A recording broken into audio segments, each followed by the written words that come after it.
Good morning, students. Welcome to Learners Academy. Good morning.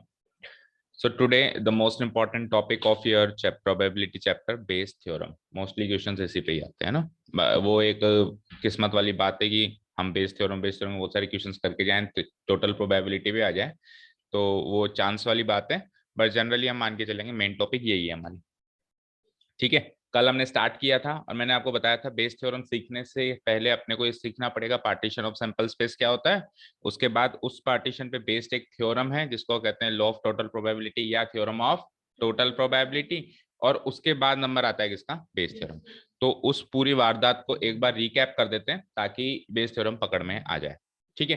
तो example से start करते हैं, कल वाले ही एग्जाम्पल से फटाफट से, है ना, थोड़ा सा स्पीडली करेंगे.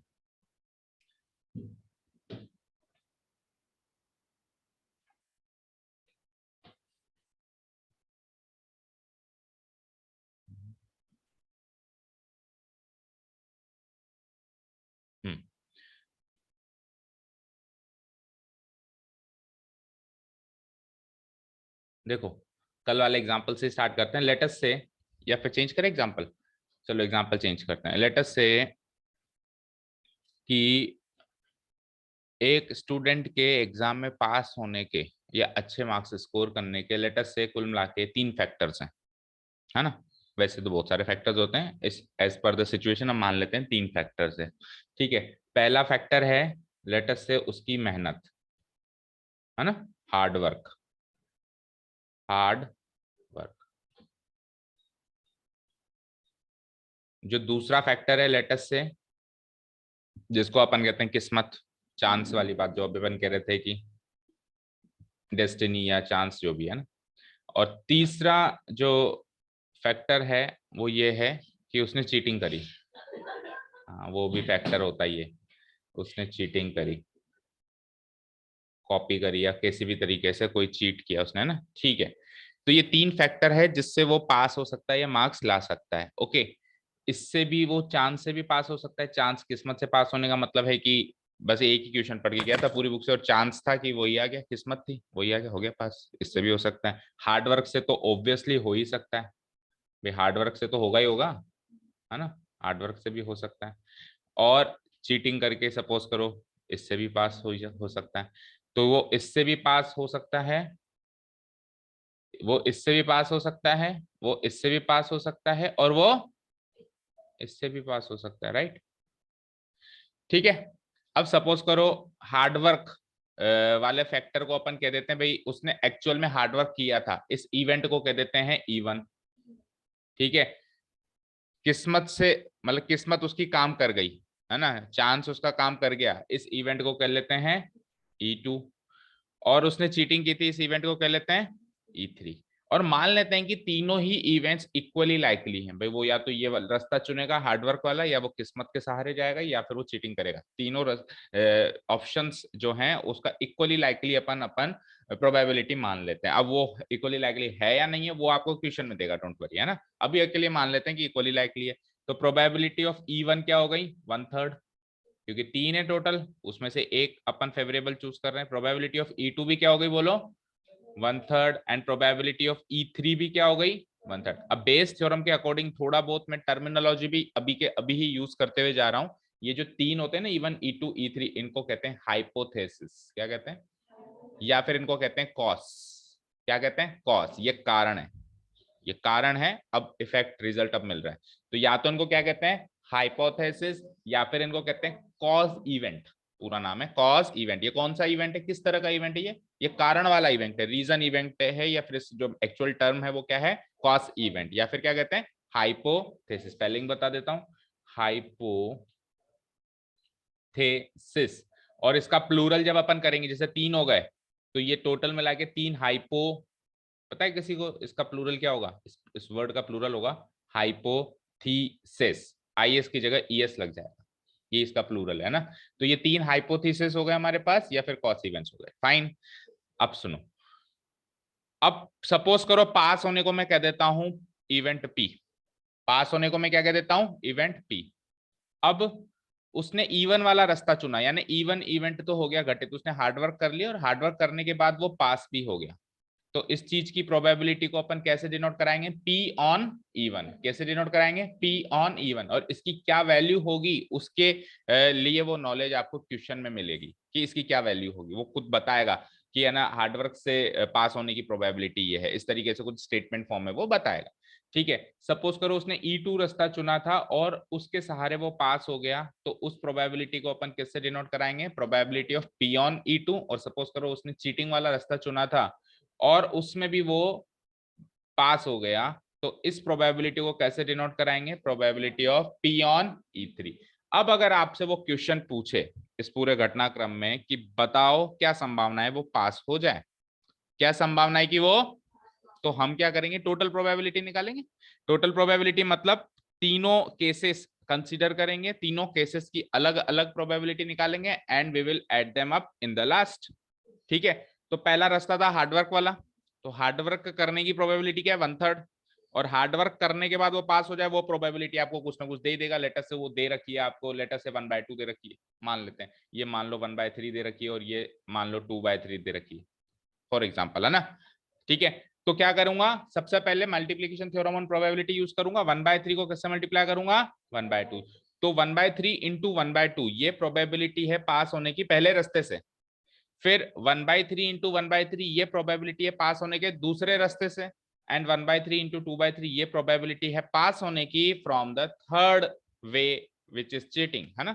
चीटिंग से पास होने की लेटर से ये प्रोबेबिलिटी है। ओके, ये सब कुछ आ गया। अब एक्चुअल पास होने की प्रोबेबिलिटी चाहिए, तो वो वाला रास्ता, ये वाला रास्ता, ये वाला, तीनों रास्तों की प्रोबेबिलिटीज को हम ऐड कर देंगे। और एक्चुअली हम यहाँ पे क्या यूज करेंगे, थ्योरम ऑफ टोटल प्रोबेबिलिटी, ये हमने कल तक सीखा था। ओके, कुछ और बातें कर लेते हैं। जब अपन ये हाइपोथेसिस बनाते हैं, जैसे E1 E2 E3 तीन रास्ते जो हमने बनाए, तो यहाँ पे E1 E2 E3 जो हैं वो डिसजॉइंट होने चाहिए। क्या होने चाहिए, ऐसे कभी नहीं होना चाहिए कि सर हार्डवर्क करी थी और किस्मत भी काम कर गई, ऐसी बातें नहीं होनी चाहिए। या चीटिंग करी थी और हार्डवर्क भी किया था, ऐसी बातें नहीं होनी चाहिए। रास्ते बिल्कुल सेपरेट सेपरेट है, वो एंटायरली डिफरेंट वे है, ये एंटायरली डिफरेंट। हार्डवर्क करेगा तो किस्मत के भरोसे नहीं जाएगा, किस्मत के भरोसे जाएगा तो चीटिंग नहीं करेगा, चीटिंग करेगा तो फिर हार्डवर्क नहीं करेगा। ये तीनों डिफरेंट, यानी कि म्यूचुअली एक्सक्लूसिव इवेंट्स होने चाहिए, ये पहली चीज। दूसरी चीज, इनके अलावा और कोई रास्ता नहीं होना चाहिए, ये सब मिलके पूरा सैंपल स्पेस कवर करना चाहिए। भाई तीन ही रास्ते हैं, वो एग्जाम आपको क्वेश्चन में क्लियरली मेंशन करेगा कि तीन ही रास्ते हैं और कोई चौथा रास्ता है नहीं।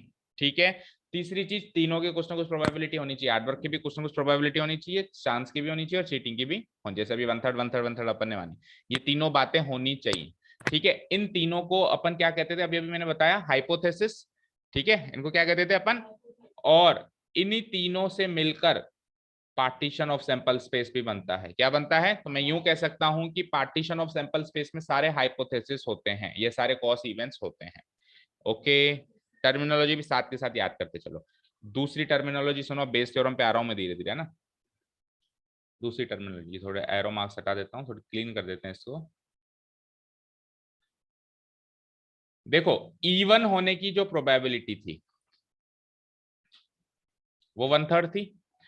अब क्वेश्चन क्या आएगा, क्वेश्चन ये आएगा कि वो स्टूडेंट पास हो गया। ठीक है, पप्पू पास हो गया। तो अब आप बताओ, पप्पू पास हो गया तो क्या संभावना है कि उसने हार्डवर्क किया था, है ना। या पप्पू पास हो गया, क्या संभावना है कि किस्मत के भरोसे पास हुआ है। या पप्पू पास हो गया तो क्या संभावना है कि चीटिंग करके पास हुआ है, रिवर्स प्रोबेबिलिटी। या फिर probability of the cos event, क्या कारण रहा, कारण की संभावना निकालना ही बेस थ्योरम है, या रिवर्स प्रोबेबिलिटी निकालना ही बेस थ्योरम है। यानी सपोज करो आपको कह दिया उसने, तीन तरह के क्वेश्चन बन सकते हैं यहाँ पे बेस थ्योरम में। पहला क्वेश्चन कि पास तो वो हो गया, पी इवेंट तो घटित हो गया, क्या संभावना है कि उसने E1 वाला रास्ता चुना था, पहला क्वेश्चन ये आ सकता है। ठीक है, दूसरा क्वेश्चन, पास तो वो हो गया, क्या संभावना है कि उसने E2 रास्ता चुना था। और तीसरा और आखिरी क्वेश्चन बेस थ्योरम का क्या बन सकता है कि पास हो गया पप्पू और क्या चांस है कि, नहीं क्या मतलब संभावना है कि उसने चीटिंग करके वो पास हुआ है। ठीक है, ये तीन क्वेश्चन का आंसर बेस थ्योरम निकाल के आपको देगा, जितने भी इवेंट्स हैं, तीन है तो तीन का देगा, चार है तो चार का देगा, पांच है तो पांच का वो देगा। Is this clear. अब सुनना, ये भी प्रोबेबिलिटी ऑफ E1 है और इस क्वेश्चन का आंसर भी प्रोबेबिलिटी ऑफ इवन ही तो है। बस उसमें क्या है, उसमें कुछ एक्स्ट्रा बात नहीं है। इसमें एक्स्ट्रा बात यह है कि पास हो चुका है ना, एक इवेंट घटित हो चुका है और इवन प्रोबेबिलिटी यानी कंडीशनल प्रोबेबिलिटी है। वो तो प्रोबेबिलिटी ऑफ इवन है, ये प्रोबेबिलिटी ऑफ, ये कंडीशनल प्रोबेबिलिटी ऑफ इवन है। तो उस प्रोबेबिलिटी को कहते हैं टेक्निकल टर्म में बेस थ्योरम के अकॉर्डिंग प्रायोरी प्रोबेबिलिटी। क्या कहते हैं? प्रायोरी, PRIORI, प्रायोरी, पिछली, मतलब अभी तक कोई इवेंट की बात नहीं हुई थी। जनरल प्रोबेबिलिटी भी कहते हैं इसको, इवन की जनरल प्रोबेबिलिटी या प्रायोरी प्रोबेबिलिटी। ओके, और ये जो प्रोबेबिलिटी आप ओके तो पुराना एग्जांपल तो डिलीट हो गया बिकॉज ऑफ पावर फेलियर। तो बात करते हैं टोटल प्रोबेबिलिटी। तो समझ में आ गया कि अलग अलग कॉज से प्रोबेबिलिटी निकालो और फिर उनको हम बात कर रहे थे कि प्रोबेबिलिटी ऑफ तीन प्रोबेबिलिटीज जो हमारे पास हाइपोथेसिस की प्रोबेबिलिटी थी या कॉस इवेंट्स की प्रोबेबिलिटी, उनको तो हम क्या कहते हैं, जैसे E1, E2 एंड E3 तीन प्रोबेबिलिटीज थी, इनको तो हम क्या कहते हैं, मतलब क्या टेक्निकल टर्म है, प्रायोरी प्रोबेबिलिटी, प्रायोरी प्रोबेबिलिटी। एंड जो हमको निकालनी है एक्चुअली बेस थ्योरम से, क्या निकालनी है, यही इवन की ही प्रोबेबिलिटी निकालनी है। बट आपको कंडीशन दे रखी होगी कि एक्चुअल इवेंट जो रिजल्ट इवेंट था वो हो चुका है, अब आपको कॉज इवेंट की प्रोबेबिलिटी निकालनी है। तो इस इवन की प्रोबेबिलिटी को हम कहते हैं पोस्टेरियोरी, पोस्टेरियोरी प्रोबेबिलिटी।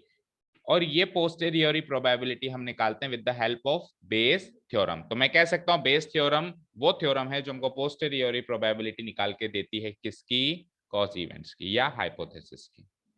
ठीक है, बेस थ्योरम क्या करती है, पोस्टेरियोरी प्रोबेबिलिटी निकाल के देती है, किसकी, कॉज इवेंट्स की या हाइपोथेसिस की। इसीलिए इस थ्योरम को इस बेस थ्योरम को हम ये भी कहते हैं कि it is a theorem which is used to find out the reverse probability और the probability of causes, probability of causes और reverse probability, probability of hypothesis, कुछ भी कह लो, है ना।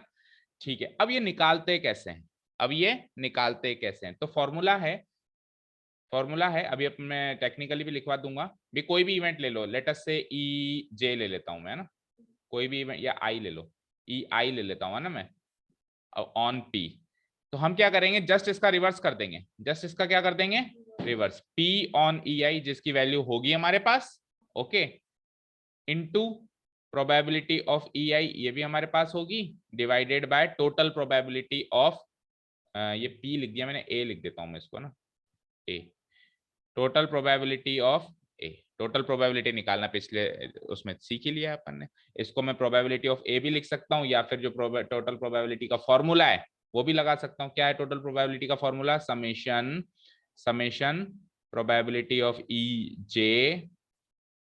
जे multiplied by probability of A on E J where j varies from 1 to n। ये probability of A का ही तो फॉर्मूला है, या तो वो लिखो या फिर ये पूरा फॉर्मूला, या तो प्रोबेबिलिटी ऑफ ए पहले निकाल लो और उसको as it is put up कर दो, और नहीं तो फिर फॉर्मूले में साथ के साथ ही निकाल लो, कैसे भी कर सकते हो। ठीक है, ये है रिवर्स प्रोबेबिलिटी। शुरू करें हम लिखना, चलो अब आप लिखना शुरू करें। सबसे पहले तो बेस थ्योरम का थोड़ा इंट्रोडक्शन कर देते हैं। इंट्रोडक्शन में वही आएगा जो थ्योरम ऑफ टोटल प्रोबेबिलिटी था। अब आपको सर फिर से क्यों लिखा रहे हो, इन केस भाई कोई बेस थ्योरम ही पढ़े, डायरेक्ट टोटल प्रोबेबिलिटी ना पढ़े, हो सकता है कोई एग्जाम हो जिसमें ये आए वो आए ना, तो उसके लिए फिर एक बार अपन को बेस थ्योरम के हिसाब से भी रेडी करना पड़ेगा ना, इसलिए लिखना स्टार्ट करें।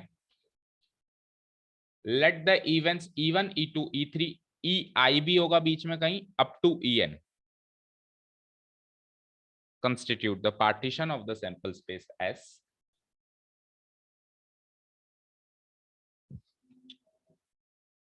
मान लो कि कुछ इवेंट्स हैं, कॉस इवेंट्स जिसको अपन कहते हैं E1, E2, E3, इसमें बीच में कहीं EI नाम का भी कोई इवेंट आएगा, है ना, वो I नाम का 10वां हो सकता है, 11वां हो सकता है, कोई सा भी हो सकता है, इवन ये भी हो सकता है कि दूसरा ही हो, है ना। EI बीच में डाल दो और अप टू कहां तक जाएगा, EN, where n is a natural number, कितने भी हो सकते हैं। वैसे आपके क्वेश्चन वाइज प्रैक्टिकली देखें तो मैक्सिमम मैंने आपको बताया ना 3 ही देगा, मैक्सिमम 3 देगा, क्वेश्चन वाइज की बात करें। कंस्टिट्यूट द, ये सारे इवेंट्स मिलकर बनाते हैं किसी सैंपल स्पेस एस का पार्टीशन, ओके। अब ये सैंपल स्पेस एस का पार्टीशन बनाते हैं तो ये क्या क्या कंडीशन फुलफिल करेंगे, ये पिछली क्लास में डिस्कस हो चुका है। बताओ आप क्या क्या कंडीशन फुलफिल करेंगे। हाँ हाँ, सारे के सारे आपस में, है ना, ठीक है, सब मिलके एग्जॉस्टिव होंगे, जीरो से बड़ी होगी, नॉन जीरो प्रोबेबिलिटी यानी इम्पॉसिबल इवेंट कोई भी नहीं होगा। Okay, partition of sample space बना दिए। अब एक दूसरा इवेंट है ए जो इन सब से अलग है, इन सब इवेंट से अलग कोई इवेंट है ए। ये इवेंट ए इन सारे इवेंट से थोड़ा थोड़ा थोड़ा थोड़ा नेग्लिजिबली फुली या अफेक्ट होता है, ये डिस्कस किया था अपन ने, थोड़ा थोड़ा थोड़ा थोड़ा सबसे अफेक्ट होता है, किसी से ज्यादा, किसी से कम, किसी से बिल्कुल कम, किसी से ना के बराबर, पर थोड़ा थोड़ा थोड़ा थोड़ा इनसे अफेक्ट होता है। और ये ए इवेंट भी उसी सैंपल स्पेस एस से एसोसिएटेड है, कोई अलग एक्सपेरिमेंट से एसोसिएटेड नहीं, उसी एक ही एक्सपेरिमेंट की बात हो रही है। Let an event A be affected by the given cause events, देखो इसका नाम भी यहाँ पे लिख दिया अपन ने, cause events. Let an event A be affected by the given cause events. So by theorem of total probability हमारे पास ऑलरेडी क्या चीज है, एक बार उसको रिवाइज कर देते हैं। अगर ये सारी चीजें हैं तो by theorem of total probability हमारे पास ये चीज है, ये फॉर्मूला है थ्योरम ऑफ टोटल प्रोबेबिलिटी का। Probability of A, total probability of A कैसे निकालते हैं, वही summation probability of E J multiplied by probability of A on E J where J varies from 1 to n। ये तो है ही already हमारे पास। अब कई बच्चे ये सोच रहे थे कि सर कल जब ये थ्योरम ऑफ टोटल प्रोबेबिलिटी शुरू भी हुआ था तो जे क्यों लिया, आई क्यों नहीं लिया। भाई स्टार्टिंग में जे क्यों लिया, जे जनरली अपन तब लेते हैं जब आई ऑलरेडी यूज हो चुका होता है, वो इसलिए लिया, वो बेस थ्योरम के कारण लिया, क्योंकि बेस थ्योरम में अब आई है। ठीक है, तो मेन टॉपिक तो बेस थ्योरम है ना, वो तो उसकी सामग्री तैयार हो रही थी, तो उसमें अगर आप आई ले लेते तो फिर मेन टॉपिक में जे लेना पड़ता।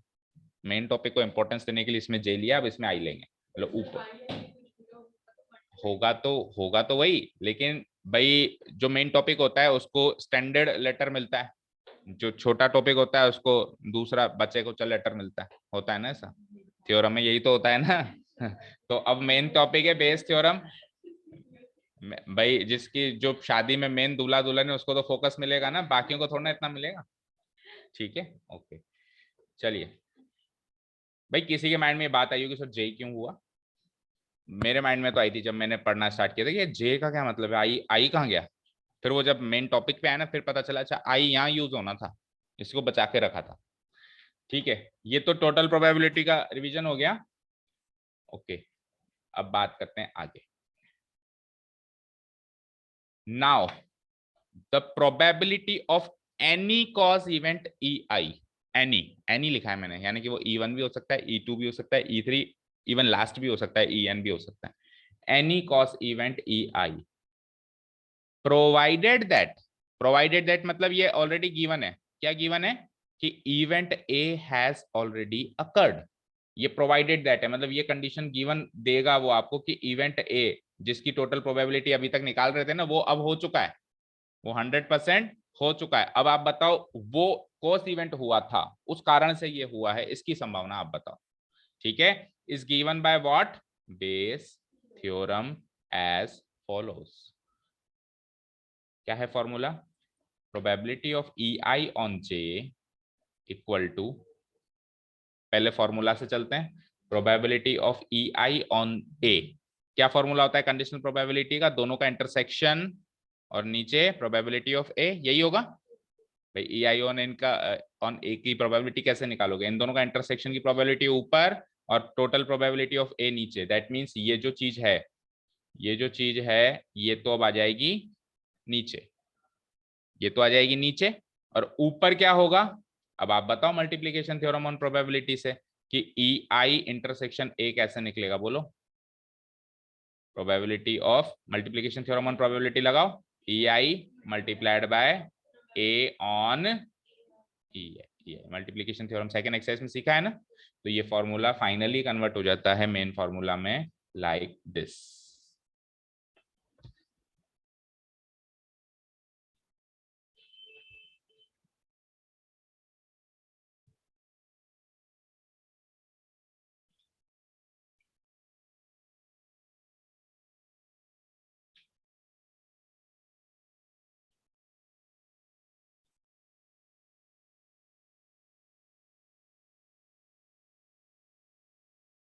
हो गया नोट डाउन। और इस फॉर्मूला को फिर इलेबोरेट कर दिया। अब इसमें इलेबोरेट करने लायक केवल यही बचा है नीचे वाला, प्रोबेबिलिटी ऑफ ए। तो प्रोबेबिलिटी ऑफ ए को और ऊपर से कॉपी पेस्ट कर दिया, थ्योरम ऑफ टोटल प्रोबेबिलिटी से इसका फॉर्मूला कॉपी पेस्ट कर दिया, तो हमको ये मिल गया, फाइनली ये फॉर्मूला मिल गया। ठीक है, ऊपर वाली चीज में नो चेंज है न्यूमरेटर में, डिनोमिनेटर में बस इसको और इलेबोरेट कर दिया। अब देखो आई ऊपर मिल रहा है ना, तो जे नीचे मिलेगा ना। अच्छा लगता जे ऊपर और नीचे आई, थ्योरम में अच्छा ही नहीं लगता, इसलिए इसको बचा के रखा था, ऊपर आई नीचे जे।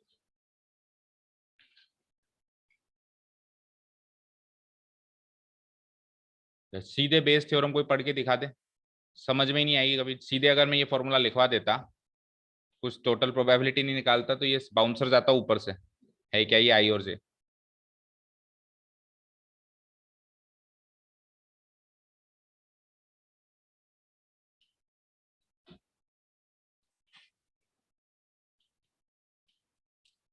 अब जिस भी कॉस इवेंट की प्रोबेबिलिटी पूछा है ना, जैसे E1 की पूछा है, तो ऊपर E1 into P of A on E1 कर देना।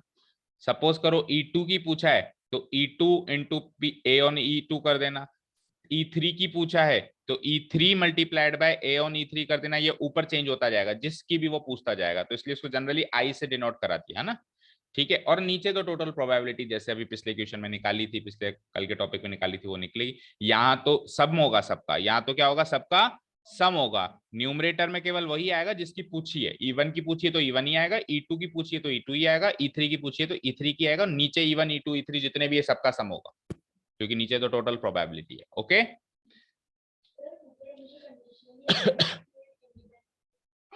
हाँ ऑब्वियसली इंडिपेंडेंट इवेंट्स का यहाँ पे अगर होंगे भी सही, लेटस से होंगे भी सही, तो भी देखो इंडिपेंडेंट इवेंट्स में भी फॉर्मूला तो ये चल ही सकता है ना।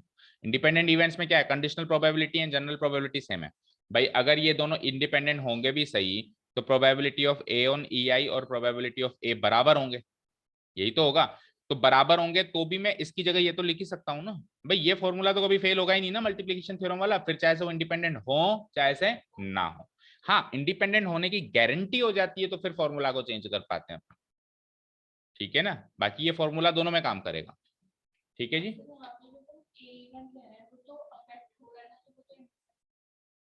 हो ही नहीं सकता, अफेक्ट हो रहा है ना, वैसे भी अपन कह रहे हैं वो उससे अफेक्ट हो रहा है, ये अफेक्ट हो रहा है, तो वो इंडिपेंडेंट कैसे होगा, ए और ई आई डिपेंडेंट ही होंगे, वो उस पे और वो उस पे। चलिए अब बात करते हैं इसके टेक्निकल टर्म्स। तो वैसे आपको मैंने बता दिया है, फिर भी आप लिख लो फटाफट, टेक्निकल टर्म्स नोट करो, तो एक आध क्वेश्चन करेंगे ना, एग्जांपल ही उठा लेंगे, एक्सरसाइज कल से शुरू करेंगे। एक बहुत अच्छा एग्जांपल है आपकी एनसीईआरटी में, technical terms to be remembered while applying Bayes theorem.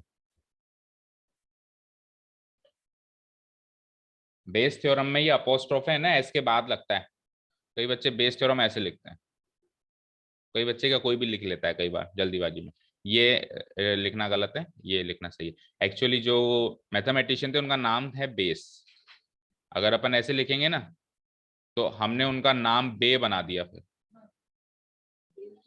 बे की थ्योरम, जबकि वो तो बेस की थ्योरम है ना, उनका नाम बेस है, तो एस के बाद अपोस्ट्रोफी लगेगा। दो मत लगा देना, एक इधर, क्योंकि अगर नाम अगर एस से एंड होता है ना, तो फिर अपोस्ट्रोफी के बाद फिर से एस नहीं लगता है, ग्रामर के रूल से ही।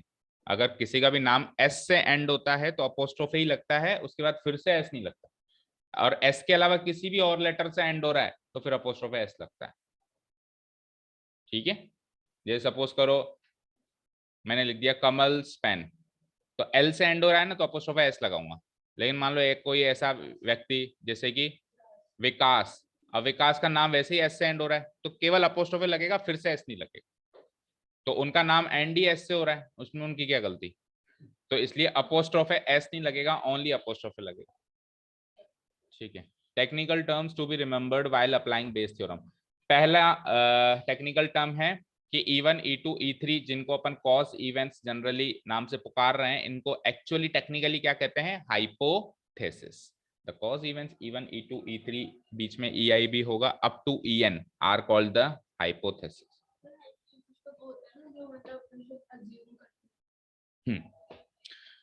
लेकिन यहाँ पे बेस थ्योरम के अकॉर्डिंग इसको टेक्निकल टर्म हाइपोथेसिस दिया है, वो उनकी बेस की हो रही होगी कोई लॉजिक, जिस कारण से उन्होंने, क्या पता उन्होंने वो E1 E2 E3 अज्यूम किए हों। इसलिए उन्होंने उसका नाम हाइपोथेसिस रख दिया।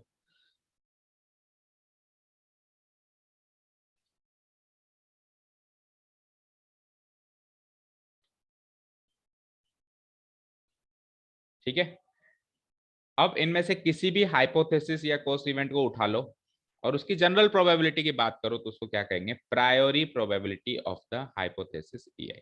The general probability of any cause event E I, that is, उसको मैथमेटिकली क्या लिखेंगे अपन, प्रोबेबिलिटी ऑफ ई आई। इस प्रोबेबिलिटी को किस नाम से पुकारा गया, प्रायोरी probability of the hypo. Question करते टाइम इन टेक्निकल टर्म्स का कोई भी यूज नहीं है। ये क्यों लिखवा रहे हैं आपको, कि आधे एक नंबर का क्वेश्चन बन जाता है कि प्रायोरी प्रोबेबिलिटी क्या है, पोस्टेरियर में मल्टीपल चॉइस में भी आ जाता है। तो वो आधा और एक नंबर स्कोर करने के लिए एक पेज का नोट्स है आपके लिए। बाकी क्वेश्चन जब अप्लाई करेंगे इनमें से कुछ वर्ड यूज भी नहीं करेंगे। क्वेश्चन तो एक्चुअली पढ़ते ही हो जाएगा अगर प्रैक्टिस हो जाएगी तो। बेस थ्योरम इतना इजी थ्योरम, ठीक है। जनरल के बाद आ जाओ अब conditional probability. The probability of any cause event A I, और उसमें प्रोवाइडेड दैट आ जाए कि रिजल्ट इवेंट ए, जो रिजल्ट इवेंट है, देखो ये तो कॉस इवेंट है ना, इस कॉस इवेंट की प्रोबेबिलिटी निकाल रहे हो, रिजल्ट इवेंट ए ऑलरेडी हो चुका है, यानी ई आई, ये आई है, वन नहीं है ना, ई आई ऑन ए, ठीक है, is called the posteriori probability of the hypothesis ई।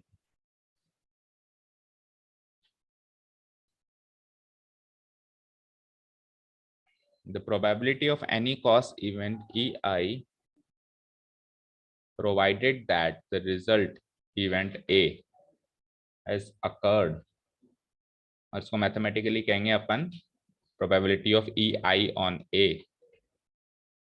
और इस बेस थ्योरम के हिसाब से इसको टेक्निकल टर्मिनोलॉजी में कहेंगे हम posteriori probability of that particular hypothesis E I.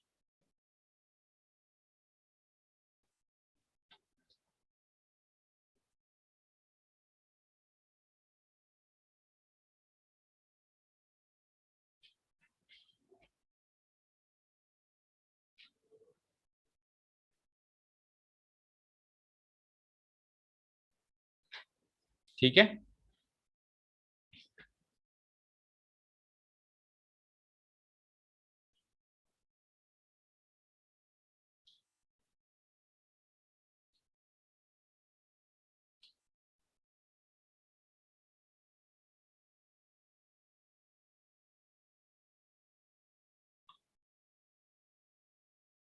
ठीक है।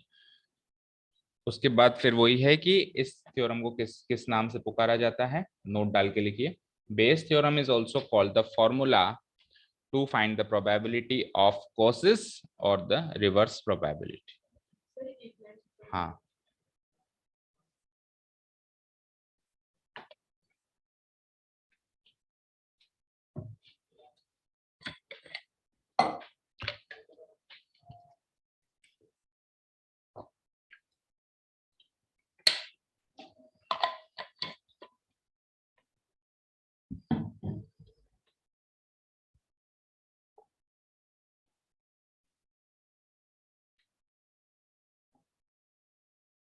ठीक है।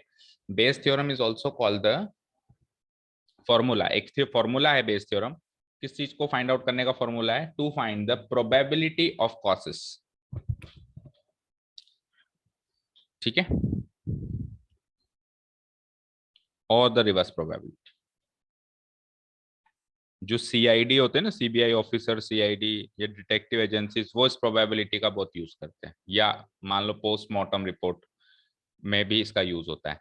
भाई इस कारण से इसकी डेथ हुई, इसके ये चांसेस हैं, इस कारण से इसकी डेथ हुई, चांस, अब डेथ हो गई, कारण क्या था, और हर एक कारण की प्रोबेबिलिटी क्या थी। हमेशा पोस्टमार्टम रिपोर्ट में एग्जैक्ट 100% श्योरिटी के साथ नहीं कहा जाता भाई इससे इसकी डेथ हुई है, हमेशा प्रोबेबिलिटी बताई जाती है।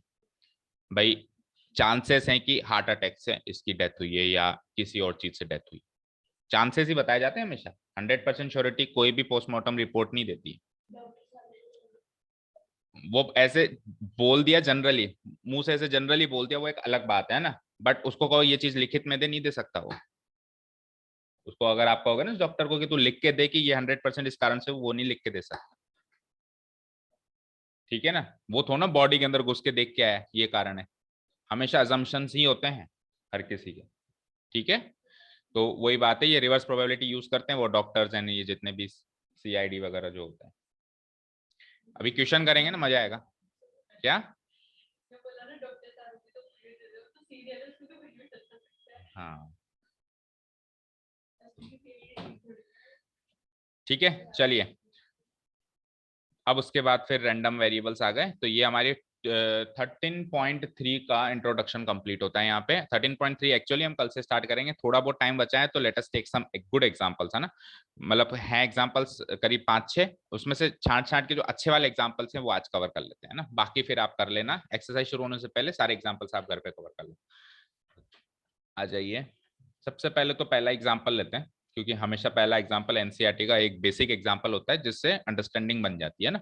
Example number 16, bag 1 contains 3 red and 4 black balls, while another bag 2 contains 5 red and 6 black balls. One ball is drawn at random from one of the bags and it is found to be red. Find the probability that it was drawn from bag 2. Question समझ आया कि एक bag 1 है जिसके अंदर 3 red हैं and 4 black balls हैं, bag 2 है जिसके अंदर 5 रेड हैं 6 ब्लैक बॉल्स हैं।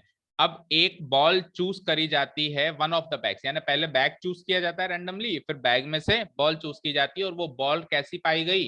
रेड पाई गई। आपको कैसे डिफरेंशिएट करोगे कि क्वेश्चन टोटल प्रोबेबिलिटी का है या बेस थ्योरम का है? आप देखो रिजल्ट ऑलरेडी अकर वो करवा के देगा, जैसे इसने कह दिया ना it is found to be red, तो रिजल्ट ऑलरेडी अकर हो गया। अब आपको कॉज बताना है कि क्या संभावना है कि वो बैग 2 से, क्योंकि रेड तो बैग 1 से भी निकल सकती है और बैग 2 से भी, आपको संभावना बतानी कि नहीं, तो बैग 2 से ही निकली थी, इसकी क्या चांसेस हैं? डेथ तो हो गई, इस कारण से डेथ हुई थी, इसके चांसेस बताओ, पीछे वाली प्रोबेबिलिटी पूछ रहे। समझ आया? ठीक है, तो देखो इसको बड़े ही आराम से अपन डायग्रामेटिकली कर लेते हैं। वैसे आपको एग्जाम में तो स्टेप्स लिखना ही है, और अपन नंबर 3rd एक्सरसाइज में तो आप स्टेप्स लिखना सीख ही गए होंगे, इवेंट मानना पड़ेगा। तो लेट अस से डायग्राम से बहुत अच्छे से समझ में आ जाता है। डायग्राम से कर सकते हैं, लेकिन डायग्राम के साथ में स्टेप्स भी लिखने पड़ेंगे। डायग्राम से करोगे तो और अच्छे चांसेस हो जाएंगे अच्छे मार्क्स मिलने के, बट इसका मतलब ये नहीं कि डायग्राम कर दिया तो स्टेप्स नहीं लिखना, स्टेप्स तो मस्ट है। ठीक है, फिर चाहे डायग्राम मत बनाओ। ठीक है, ओके। लेट अस से कि ये तो है बैग 1, ये क्या है? बैग 1। बैग 1 में कितनी रेड एंड कितनी ब्लैक बॉल्स हैं, एक बार चेक करके बताओ। 3 रेड 4 ब्लैक, 3 रेड 4 ब्लैक। ठीक है, इसको ले लेता हूं मैं बैग 1। ठीक है, सेकंड है मेरे पास bag 2, 5 red 6 black, this is my bag 2।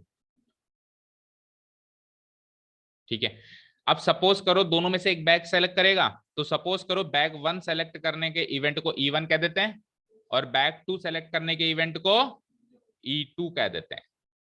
ठीक है जी।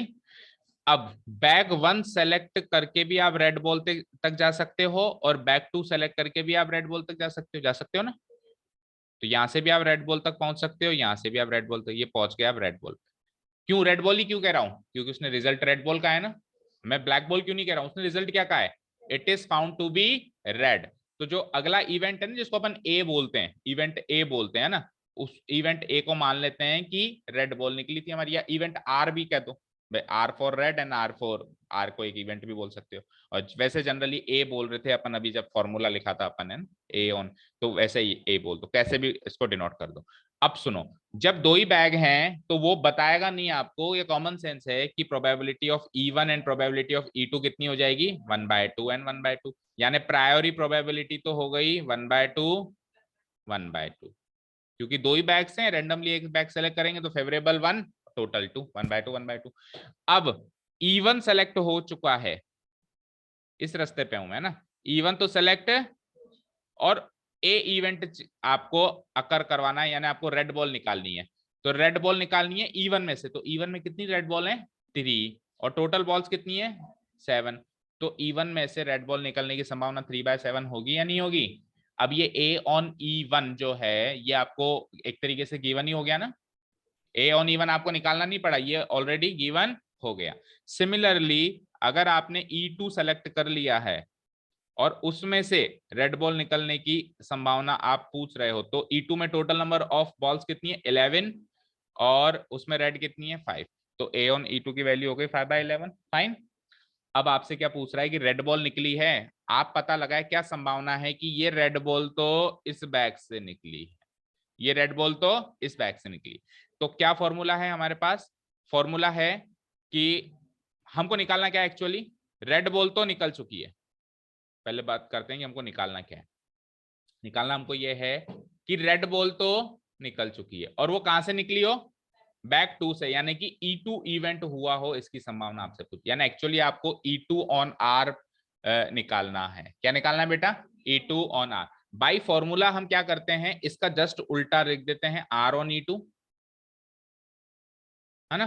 फॉर्मूला याद करने का तरीका बता रहा हूं मैं, जो भी आप बेस थ्योरम से जिस भी चीज को निकाल रहे हो, जिस भी कॉस इवेंट को निकाल रहे हैं, पोस्टेरियर प्रोबेबिलिटी निकाल रहे हो, उसका जस्ट कर दो उल्टा और उसी इवेंट से रिलेटेड प्रायोरी प्रोबेबिलिटी लिख दो। E2 था तो E2, और नीचे क्या होगा, अब ये E2 लिखा है ना, E1 भी तो है कहीं ना कहीं, तो उन दोनों का सम, उन दोनों का सम, यानी प्रोबेबिलिटी ऑफ, ये मैंने R लिख दिया जबकि अपन ने उसको A से डिनोट किया था ना, R4 तो रेड बॉल था, ए करो प्रोबेबिलिटी ऑफ ए। ठीक है, नेक्स्ट स्टेप में हम क्या कर सकते हैं, प्रोबेबिलिटी ऑफ ए का फॉर्मूला भी तोड़ के लिख सकते हैं, ऊपर वाले में no change, probability of A on E2। अगर आपको इधर लिखने में थोड़ा कंजस्टेड होता है तो आप प्रोबेबिलिटी ऑफ ए अलग से भी निकाल के आ सकते हैं, फिर बेस थ्योरम में as it is put up भी कर सकते हैं, वो भी सही है। तो टोटल प्रोबेबिलिटी ए की कैसे निकलेगी, पहले E1 से स्टार्ट करो। ऊपर तो अब हालांकि अपन ने E2 लिया है सीधे, लेकिन नीचे किससे स्टार्ट करेंगे, E1 से। ए ऑन E1 प्लस प्लस, अब इसमें प्लस करेंगे ये E2 वाला केस, ठीक है, इसमें प्लस करेंगे अपन ये E2 वाला case, probability of E2 multiplied by probability of A on.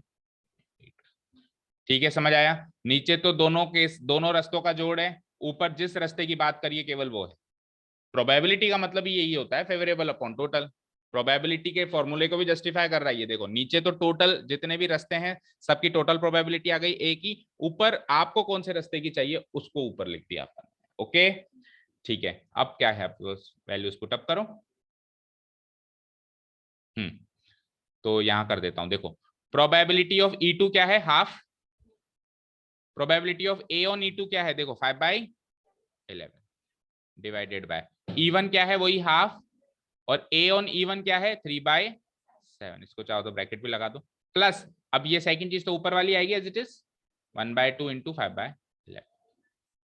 ठीक है, इसको सॉल्व कर दो,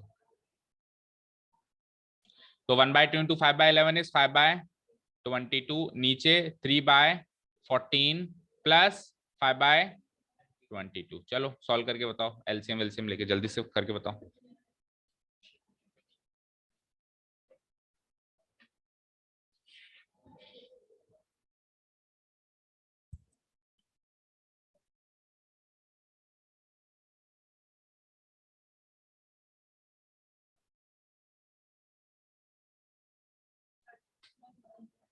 क्या 35/101, 101 को 7 से काट सकते हैं क्या, काटो,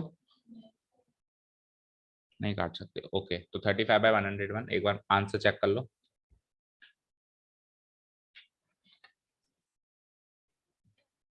आपने गलत किया प्रियांशी, 35/68 आएगा।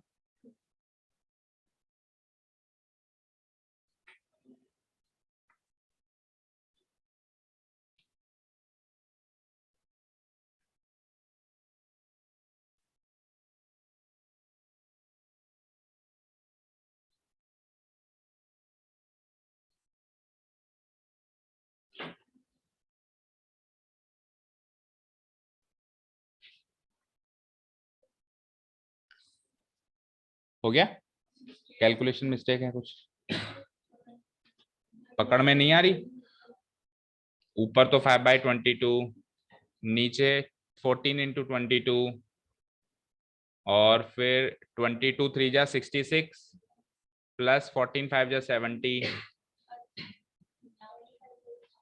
5/22, 66 and 76, 7 और 6 13, और फिर 14 इंटू 22, ये 22 से 22 तो कट गया, और 14 5 जा, ये कट गया, और 7 से, ये 2 से काटो, 2 7 जा 14, 2 6 जा 12, 68 हो गया ना, 7 5 जा 35 अपॉन 60।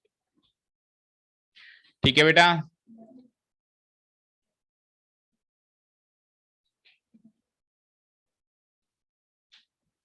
निकल गया, आ गई बेस थ्योरम अच्छे से, बोलो कोई भी क्वेरी इसमें।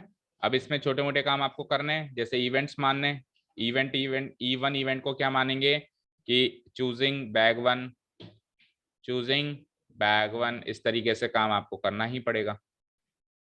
E2 क्या हो जाएगा, चूजिंग बैग टू, तीन ही तो इवेंट मानने आपको, E1 E2, हाइपोथेसिस दो ही है, और एक फाइनल रिजल्ट ए इवेंट को क्या माना आपने, ड्रॉइंग है रेड बॉल, ड्रॉइंग है रेड बॉल। इस तरीके से आपको गिवन स्टेटमेंट्स लिखने हैं, ऊपर रैंडम एक्सपेरिमेंट के बारे में बताना है, random experiment is performed of choosing a bag and then drawing a ball out of 2 bags, ये सब आपको बताना है, number of red balls in bag one, number of black balls in, ये सारी इंफॉर्मेशन आपको देनी। ओके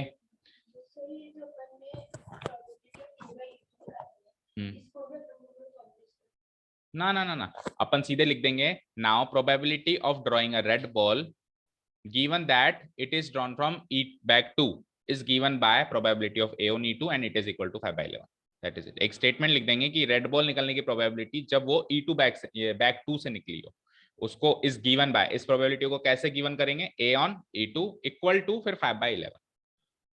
ठीक है, इतना अंडरस्टूड है कि फेवरेबल अपॉन टोटल है, ठीक है ना, क्लियर है। चलें अब एक आध क्वेश्चन इसका करते हैं। अब वैसे तो इसमें काफी सारे क्वेश्चंस हैं, बट टाइम की कमी है, तो एक बहुत अच्छा क्वेश्चन मुझे ध्यान है, इस एग्जाम्पल में है, कई बार एग्जाम में भी आया है,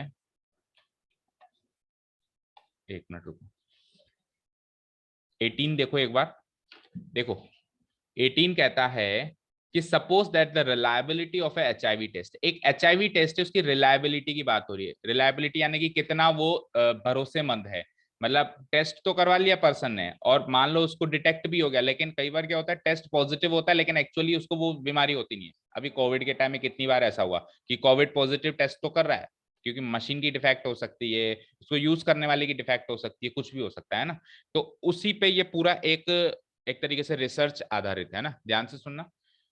ऑफ पीपुल हैविंग HIV, जिन लोगों को एक्चुअली HIV है, वो मशीन 90% लोगों का टेस्ट डिटेक्ट कर लेती है जिनको एक्चुअली HIV है, और 10% को वो डिटेक्ट नहीं कर पाती है। ये कहानी किसकी है, जिन लोगों को एक्चुअली HIV है। जो फ्री ऑफ HIV यानी जो HIV नेगेटिव है, उनके 99% ही नेगेटिव होते हैं, लेकिन 1% डायग्नोसिस HIV पॉजिटिव। समझ आया।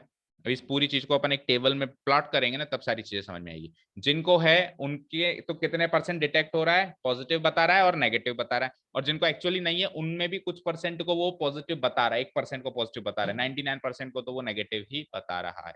ठीक है, ये तो गया डेटा। अब क्या कह रहा है, from a large population of which only 0.1% have HIV। अब वो एक आंकड़ा दे रहा है कि जितनी भी पॉपुलेशन है सपोज करो शहर की, उसमें से 0.1% को ही एक्चुअली HIV है ना, इतने लोगों को ही है। उन लोगों में से, उस लार्ज पॉपुलेशन में से, अब उसमें HIV वाला भी सेलेक्ट हो सकता है और नॉन HIV वाला भी सेलेक्ट हो सकता है। कितने लोगों को HIV है, 0.1 को HIV है, बचे हुए को HIV नहीं है। एक पर्सन को सेलेक्ट किया गया रैंडमली और उसको HIV टेस्ट कराया गया उस मशीन से, तो जो पैथोलॉजिस्ट रिपोर्ट आई उसको उसने HIV पॉजिटिव बता दिया। उस रिपोर्ट से क्या निकला कि वो HIV पॉजिटिव है। आप पता लगाओ कि एक्चुअल में उसको HIV है या नहीं। Find the probability that the person actually has HIV। तो दो रास्ते हो गए, एक तो वो HIV पॉजिटिव है या वो HIV नेगेटिव है एक्चुअली। अब HIV पॉजिटिव में भी रिजल्ट पॉजिटिव या नेगेटिव हो सकती है, HIV वो नेगेटिव है लेकिन फिर भी रिजल्ट पॉजिटिव या नेगेटिव हो सकती है। रिजल्ट पॉजिटिव निकला, रिजल्ट पॉजिटिव निकला रिपोर्ट का, आप बताओ वो cos 1 से निकला यानी एक्चुअली उसके वो HIV है। अब ये देखो, ये रियल टाइम सिचुएशन भी हो सकती है ना, रियल टाइम प्रॉब्लम हो सकती है ना, समझ में आ गई बात। तो यहाँ पे बेस थ्योरम काम में आती है। तो उसको थोड़ा डायग्रामेटिकली सेट करते हैं। देखो पहले मैं एक टेबल बनाता हूँ।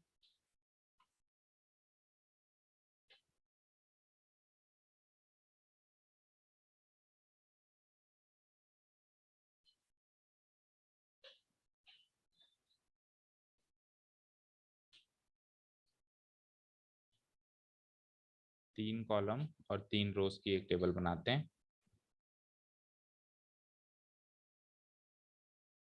देखो यहाँ पे तो मैं लिखता हूं HIV पॉजिटिव वाले,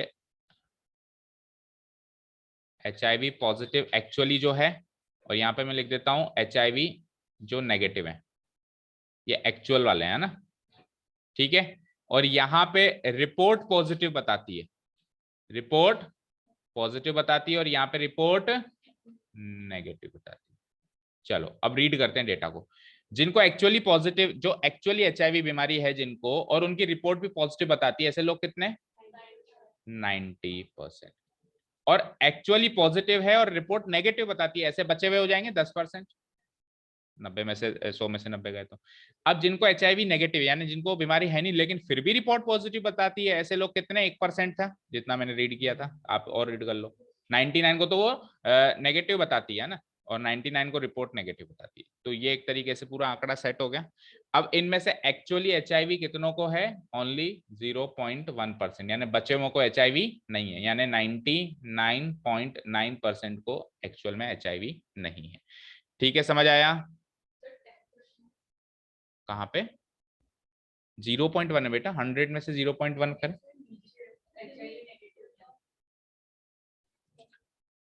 देखो of people having HIV 90% test तो पॉजिटिव रिजल्ट देता है, और 10% अनडिटेक्टेड, यानी कि उनका रिपोर्ट नेगेटिव आ गई। मतलब जिन लोगों को HIV है 90% लोगों को तो डिटेक्ट हो जाती है, यानी वो जो मशीन है जिसमें अपन डिटेक्ट कर रहे हैं 90% तो पॉजिटिव रिपोर्ट दे देता है, और 10% एक्चुअली उनको HIV है फिर भी वो नेगेटिव रिपोर्ट दे रहा है। तो ये लोग तो वो हैं जिनको एक्चुअली HIV है, इनकी रिपोर्ट 90% लोगों की पॉजिटिव आती है, 10% लोगों की नेगेटिव आती है। अब वो लोग की बात करते हैं जिनको HIV नहीं है। Of people free of HIV 99% of the test are just as negative. जिनको HIV नहीं है उनकी रिपोर्ट 99% तो नेगेटिव आती है, लेकिन 1% की पॉजिटिव भी आ जाती है। समझ में आई बात? जिनको HIV नहीं है 1% की पॉजिटिव आ रही है और 99% की, उसमें वो डेटा पहले बोल दिया उसने आपको कंफ्यूज करने के लिए, ठीक है ना। 99% नेगेटिव आती है, पढ़ो पूरा। 99% of the test are judged as negative, और उसमें पहले पॉजिटिव का आंकड़ा बता दिया, ठीक है ना, क्लियर है? चलिए अब क्या हुआ, लेट अस सपोज करो कि जो पर्सन सेलेक्ट हुआ, जो पर्सन सेलेक्ट हुआ वो HIV पॉजिटिव वाले पॉपुलेशन में से भी सेलेक्ट हो सकता है, HIV नेगेटिव वाले में। तो हम मान लेते हैं कि ये तो जो पर्सन सेलेक्ट हुआ HIV पॉजिटिव वाली पॉपुलेशन का था, और या फिर वो HIV नेगेटिव वाली पॉपुलेशन का था। इसको मान लेते हैं E1, भाई वो पॉजिटिव वाली से सेलेक्ट हुआ, इसको मान लेते हैं हम E2। ठीक है, क्लियर है? अब यहां से पर्सन सेलेक्ट हो गया और इसका रिजल्ट भी पॉजिटिव आया है, मतलब रिपोर्ट पॉजिटिव आई है। क्या ये रिपोर्ट?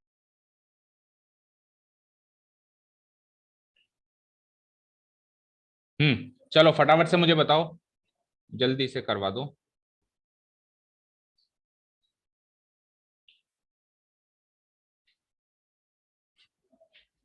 देखो यहाँ पे तो एक्चुअली HIV पॉजिटिव लोग हैं, है ना, और यहाँ पे एक्चुअली HIV नेगेटिव लोग हैं, और यहाँ पे रिपोर्ट रिपोर्ट पॉजिटिव आती है, और यहाँ पे रिपोर्ट नेगेटिव आती है।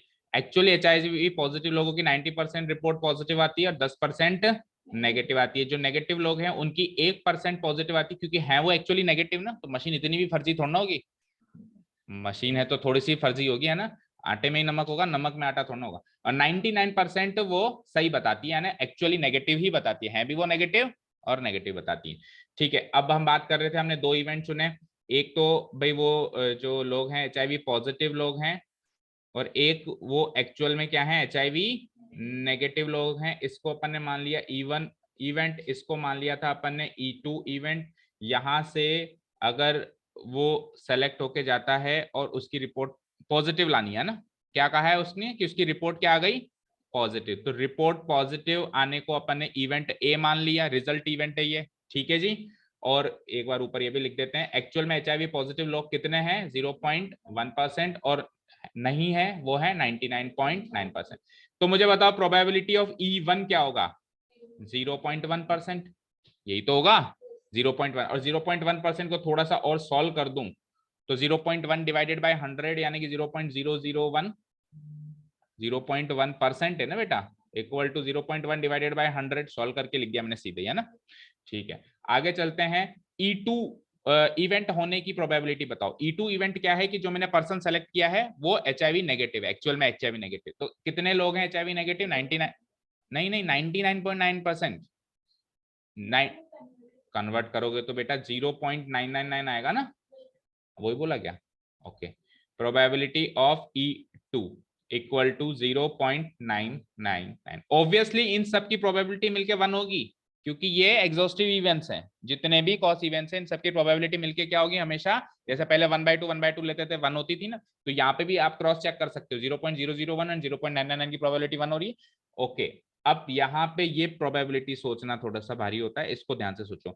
प्रोबेबिलिटी निकालनी है हमको कि E1 तो हो चुका है, यानी कि जो बंदा हमने सेलेक्ट किया है वो एक्चुअल में एचआईवी पॉजिटिव है, अब उसकी रिपोर्ट भी पॉजिटिव आया, दैट मींस ए इवेंट भी घटित हो। तो अब आप मशीन पे चलो, मशीन पॉजिटिव लोगों में से पॉजिटिव रिपोर्ट निकालती है, इसके चांसेस हैं, तो इसकी प्रोबेबिलिटी हो जाएगी 90%। 90% को आप 0.9 लिख सकते हो डिवाइडेड बाय 100 करके, ठीक है। अब जो बंदा सेलेक्ट हुआ है वो एचआईवी नेगेटिव है, यानी इवेंट E2 अकर हो चुका है, लेकिन रिपोर्ट उसकी अभी भी पॉजिटिव आ रही है। तो मशीन के पास चलते हैं, मशीन नेगेटिव लोगों में से कितने लोगों की रिपोर्ट पॉजिटिव बताती है 1% की, 1% की बताती है। 1% को क्या लिखोगे 0.01, ठीक है। एक्चुअल में इस डेटा का कोई यूज ही नहीं हुआ इस क्वेश्चन में, क्यों, क्योंकि रिपोर्ट पॉजिटिव आना रिजल्ट इवेंट है, अगर रिपोर्ट नेगेटिव आना रिजल्ट इवेंट होता तो फिर इन दोनों का यूज होता और ऊपर वालों का यूज नहीं होता, ठीक है। क्लियर है, समझ आया। अब आपको क्या चाहिए, आपको चाहिए रिवर्स प्रोबेबिलिटी दैट, आपको चाहिए रिवर्स प्रोबेबिलिटी दैट कि उसकी रिपोर्ट तो पॉजिटिव आ गई, लेकिन उसको एक्चुअली एचआईवी है या नहीं है, यानी E1 ऑन ए। बोलो बाय फॉर्मूला क्या हो जाएगा, probability of E1 multiplied by probability of A upon E1, और नीचे एक बार तो ये का यही आ जाएगा, probability of E1 multiplied by probability of A on E1, लेकिन प्लस में यही का यही E2 के साथ भी है, क्योंकि नीचे तो सारे केसेस का सम होता है ना, टोटल प्रोबेबिलिटी होती है, probability of E2 multiplied by probability of A on E2। चलो put the values and get the answer, equal to E1 की probability 0.001 multiplied by A on E1 की प्रोबेबिलिटी 0.9, एक बार तो ये का ये आंकड़ा नीचे 0.001 इंटू 0.9 प्लस, अब E2 की probability 0.999 multiplied by A on E2 की प्रोबेबिलिटी है 0.01। चलो सॉल्व करके बताओ आंसर।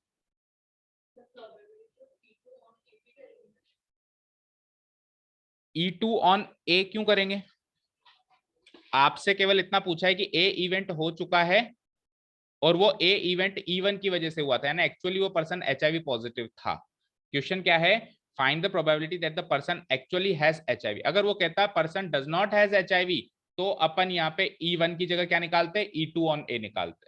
भाई ये पॉजिटिव रिजल्ट या तो इस कारण से आया है या फिर इस कारण से आया है, आपसे इस कारण का पूछा है ना, तो ए ऑन E1 निकालेंगे। अगर आपसे इस कारण का पूछता मतलब E1 ऑन ए निकालेंगे, अगर आपसे इस कारण का पूछता तो क्या निकालते, E2 ऑन ए निकालते। अभी E1 ऑन ए ही निकालेंगे, E2 ऑन ए नहीं। अगर E2 ऑन ए निकालना होता तो क्या होता, फिर ये जो ऊपर ये वाली चीज रखी हुई है ना, अभी ऊपर कौन सी चीज रखी हुई है, ये वाली चीज रखी हुई है, फिर ये वाली ना रख के कौन सी चीज रख देता मैं, ये नीचे तो टोटल आता ही आता, लेकिन न्यूमरेटर में अभी ये वाला पोर्शन रखा हुआ है, चेक करो, है ना। फिर ये ना रख के कौन सा आ जाता, ये वाला आ जाता, ठीक है। क्लियर है, जब आप सॉल्व करो उस टाइम भी आप थोड़ा सा हल्का हल्का ध्यान रखना कि ये जो चीज लिख रहे हो ना इसका सम 1 होना चाहिए। ये छोटी मोटी बातें जो क्वेश्चन सॉल्व करते टाइम आपको अज्यूम करती रहनी है, उससे गलतियां नहीं। इन दोनों का सम क्या होगा 1 होगा, क्योंकि ये यही तो दोनों चीजें हैं, है ना। चलो अब सॉल्व करके और आंसर लेके बताओ। 90/10 इतना भयानक आ रहा है। 9 से काटो ना, 9 से कट रहा है, देखो 9 10 जा 90, 9 1 जा 121, 10/121। देखो इसका आंसर क्या दे रखा है,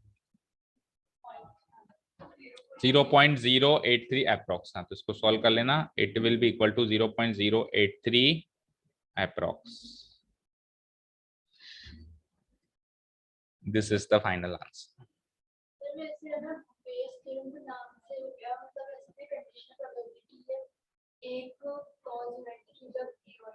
यस, जब रिजल्ट ऑलरेडी हो चुका है, यानी Bayes theorem is a theorem to find the conditional probability of a cause event provided that result event has already been occurred.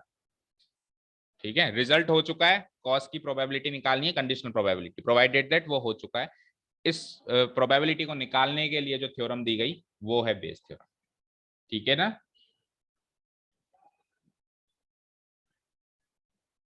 और इसको पोस्टेरियोरी प्रोबेबिलिटी भी कह सकते हैं, इवन की पोस्टेरियोरी प्रोबेबिलिटी है ये। ठीक है, फटाफट नोट करो। And the most important question, मैं कहता हूं पूरी एक्सरसाइज में भी ऐसा क्वेश्चन नहीं है जो भी अपन कर रहे हैं, है ना। लास्ट एग्जांपल, ये नहीं, अब जो कर रहा है लास्ट एग्जांपल, चलो करते हैं विदाउट वेस्टिंग टाइम।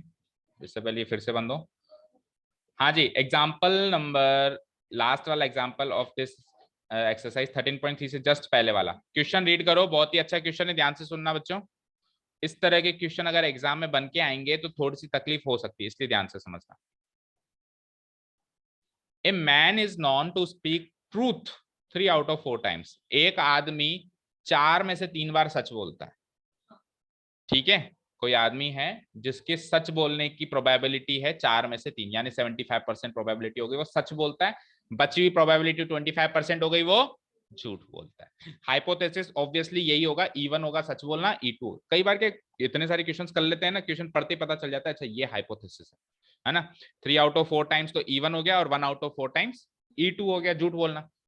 अब वो एक डायथ्रो करता है, वही आदमी एक डायथ्रो करता है और रिपोर्ट करता है, रिपोर्ट करता है ना, बताता है, क्या बताता है कि 6 आया है। वो आदमी डायथ्रो करता है, किसने पूछा क्या है बताना जरा, उसने कहा 6 आया है। क्या संभावना है कि एक्चुअली 6 आया है? क्योंकि वो आदमी झूठ भी बोल सकता है, सच भी बोल सकता है। समझ में आ गई बात? ठीक है, अब सुनो, वो सच बोल रहा है, वो झूठ बोल रहा है, ये तो हो गए हाइपोथेसिस। ठीक है, एक्चुअली 6 आने की प्रोबेबिलिटी कितनी है? 1/6, और नहीं आने की प्रोबेबिलिटी है 5/6। 2 प्रोबेबिलिटी वो हो गई और 2 प्रोबेबिलिटी ये हो गई 3/4 1/4। 4 प्रोबेबिलिटी तो चाहिए होती है अगर 2 हाइपोथेसिस हैं, इनके कॉम्बिनेशन से रिवर्स प्रोबेबिलिटी निकालेंगे। समझ आया? चलो let's consider the events, E1 और E2 इवेंट्स।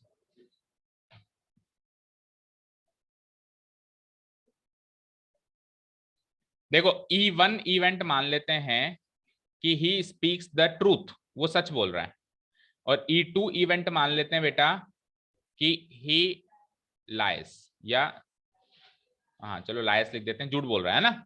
ठीक है, he does not speak the truth, ऐसे लिख के आप उसको मान सकते हो, he speaks truth, he does not speaks truth. ठीक है, तो मुझे बता दो प्रोबेबिलिटी ऑफ E1 कितनी हो जाएगी? 3 out of 4 टाइम्स क्वेश्चन में गिवन है। सच बोलने की प्रोबेबिलिटी कितनी है उसकी बेटा? 3 out of 4 टाइम्स। तो झूठ बोलने की ऑब्वियसली कितनी हो जाएगी? 1 out of 4 टाइम्स, यानी 1/4। प्रोबेबिलिटी ऑफ E2 हो जाएगी 1/4। अब उसने डाइस थ्रो किया, ठीक है, और उसने रिपोर्ट किया। उसने क्या किया? Reports that it is a 6, reports that it is a 6। Report किया ने, उसने बताया, है ना, इट इज ए 6। इसको इवेंट ए मान लेते भाई, उसने रिपोर्ट किया कि वो 6 है, इसको अपन इवेंट ए मान लेते। अब सोचो वो सच बोल रहा है, वो सच बोल रहा है और वो रिपोर्ट भी कर रहा है। वो सच बोल रहा है और बता भी रहा है कि 6 आया है। इसकी प्रोबेबिलिटी कितनी होगी सोचना जरा ध्यान से। वो सच बोल रहा है यानी एक्चुअल में 6 आया है, 6 आने की प्रोबेबिलिटी कितनी होती है डाइस में? 1/6। समझ आया? भाई वो सच भी बोल रहा है, उसने रिपोर्ट किया कि 6 आया है और वो सच बोल रहा है, यानी एक्चुअल में 6 आया होगा, तो यानी कि आपको 6 आने की प्रोबेबिलिटी निकालनी है। 6 आने की प्रोबेबिलिटी कितनी होती है? 1/6। अब क्या हुआ कि वो तो झूठ बोल रहा है, वो क्या बोल रहा है बेटा? झूठ, लेकिन वो रिपोर्ट कर रहा है। एक मिनट रुको, कुछ गलत किया अपन ने। Find the probability that it is actually 6, तो अपन ने थोड़ा सा इवेंट गलत मान लिया बेटा। अपने को ए इवेंट रिजल्ट इवेंट मानना होता है, रिपोर्ट करना नहीं है। ए इवेंट क्या मानना है? नहीं सही तो है, he throws a die and reports that it is a 6। ठीक है, find the probability that it is actually a 6। हमने गलत इवेंट मान लिया। देखो इवेंट E1 क्या लेना पड़ेगा, बस यही यही कंफ्यूजन होता है। इवेंट E1 क्या लेना पड़ेगा कि एक्चुअली 6 आया है। देखो कैसे पता चला, आपसे पूछा क्या है? Find the probability that it is actually 6। आपसे क्या पूछा है कि संभावना बताओ कि एक्चुअल में 6 आया है, तो संभावना कॉस की पूछ रहा है। संभावना बेस थ्योरम में किसकी पूछी जाती है? कॉस इवेंट की। यानी एक्चुअली 6 आना एक कॉज है, यानी इवेंट E1 E2 क्या मानना जाएगा कि एक्चुअली 6 आ रहा है या एक्चुअली 6 नहीं आ रहा है। क्योंकि आपसे जो प्रोबेबिलिटी पूछेगा वो रिजल्ट की नहीं पूछेगा, आपसे किसकी पूछेगा? कॉस की पूछेगा। तो मैं इवेंट E1 मानूंगा कि एक्चुअली 6 आएगा, एक्चुअली 6, ठीक है। एंड इवेंट E2 मानूंगा कि नॉट ए 6, नॉट ए 6। अब आप मुझे बताएं कि प्रोबेबिलिटी ऑफ E1 या प्रोबेबिलिटी ऑफ E2 क्या होगी? 1/6 5/6 होगी। देखो प्रोबेबिलिटी ऑफ E1, भाई एक्चुअली 6 आने की प्रोबेबिलिटी सबको पता है ना क्या होती है? 1/6। और 6 नहीं आने की प्रोबेबिलिटी क्या होती है? 5/6। ठीक है, यहां तक क्लियर है। अब चलते हैं आगे। एक्चुअली 6 आया था और उसने यहां पे रिपोर्ट किया कि 6 है। Reports that it is a 6, reports that it is a 6। इस इवेंट को ए मान लेते हैं, यानी E1 इवेंट तो हो गया, E1 इवेंट तो बेटा हो गया, और अब ए इवेंट अकर कराना है, यानी कि 6 तो आ गया और उसको रिपोर्ट भी करना है कि 6 है। तो इस चीज को क्या कहेंगे कि वो सच बोल रहा है। सुनो, 6 आ गया, E1 इवेंट तो हो गया, 6 आ गया। अब क्या करना है? अब उसको रिपोर्ट भी यही करना है कि 6 आया, तो यानी कि उसको सच बोलना पड़ेगा। तो उसकी सच बोलने की संभावना कितनी बताई गई है? 3/4। समझ आया?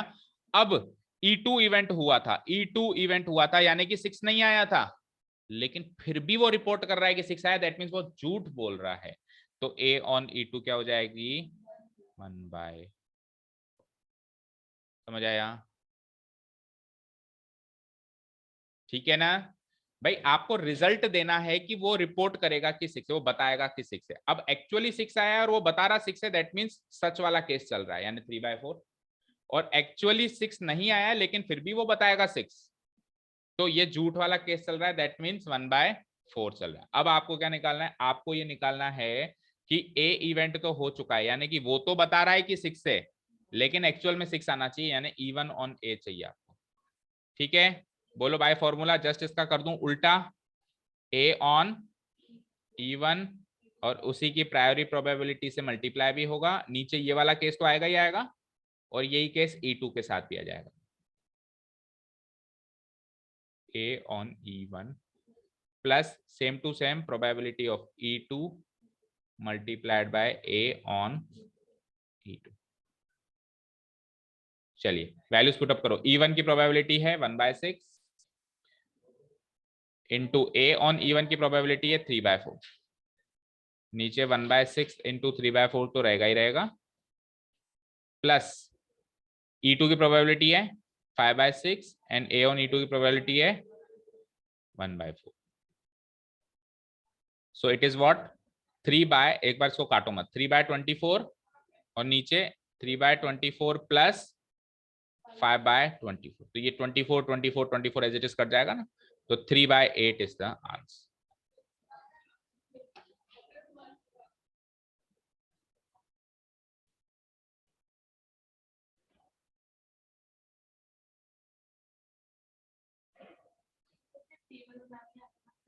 ये टेबल में डायग्राम सही से सेट कर लिया तो सब कुछ आ गया। कैसे सेट करेंगे डायग्राम? जो प्रोबेबिलिटी, जिस चीज की प्रोबेबिलिटी वो पूछे उसको हाइपोथेसिस मानना है, उसकी कॉम्प्लीमेंट दूसरी हो जाएगी। समझ में आ गई बात? उसने क्या पूछा, इट इज एक्चुअली 6, तो एक्चुअली 6 आने को पहला हाइपोथेसिस मानना है, और उसका तो उल्टा होगा, वो दूसरा हाइपोथेसिस हो जाएगा कि एक्चुअली 6 नहीं है। और उसके बाद फिर जो उसने गिवन कंडीशन दे दी उसको रिजल्ट मानना है। उसने गिवन कंडीशन क्या दी, मतलब कौन सा इवेंट है जो हो चुका है, उसने रिपोर्ट कर दिया कि 6 है, तो इसको रिजल्ट मानना है। जो हो चुका है उसको रिजल्ट मानना है, जिस चीज की प्रोबेबिलिटी पूछी उसको कॉस मानना है।